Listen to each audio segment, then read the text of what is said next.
They infiltrated corporations, disrupted governments, and stole secrets, all from the shadows. But what if I told you the true identities of these notorious hackers are far more surprising than you could imagine? Join us as we peel back the layers of digital deception to reveal the faces and stories behind the code. We've all seen the headlines flash across our screens: solar winds, colonial pipeline, WannaCry, digital ghosts causing real-world chaos. These aren't just technical glitches. They're calculated assaults that bring industries to their knees and rattle the foundations of global security. We see the attacks, the damage, the headlines, but who are the shadowy figures behind the keyboards? What drives them? Are they rogue geniuses, state-sponsored spies, or just teenagers in their parents' basements? Today, we're diving deep into the human element of cyber warfare. Forget the Hollywood stereotype of a hooded figure hunched over glowing green text. The reality is far more complex and fascinating. We'll explore the lives of three distinct types of hackers, from the politically motivated hacktivist to the corporate cyber mercenary, and even the white hat hacker who now works to protect the very systems they once knew how to break. Let's start with the idealist, the hacktivist. Think of groups like Anonymous. Their motto? We are Legion. They don't seek financial gain. Instead, they use their skills to protest, to expose what they see as corruption and injustice. They might leak government documents or take down the website of a corporation they deem unethical. For them, a line of code is a form of civil disobedience, a digital megaphone to shout their message to the world. Was it a righteous crusade or digital vigilantism? The line is often blurry, and their actions spark intense debate about freedom of information versus security.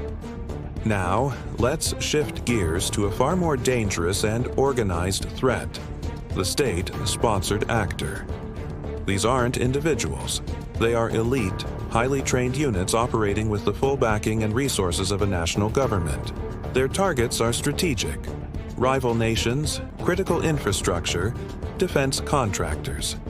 Their goal isn't just to steal data, but to gain geopolitical advantage, conduct espionage, or even lay the groundwork for future conflict. When you hear about attacks on power grids or interference in elections, this is often who's behind the curtain. They are the invisible soldiers in a new kind of global Cold War, a conflict fought not with missiles, but with malicious code. But not every hacker is driven by ideology or national loyalty.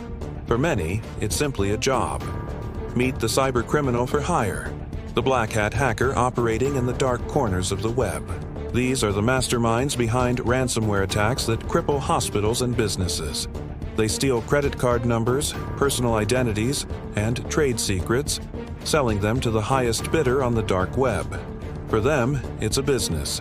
They form sophisticated syndicates, complete with customer support for their illegal services. Their motivation is pure and simple: profit. They exploit our digital vulnerabilities for their personal enrichment, turning our interconnected world into their personal ATM.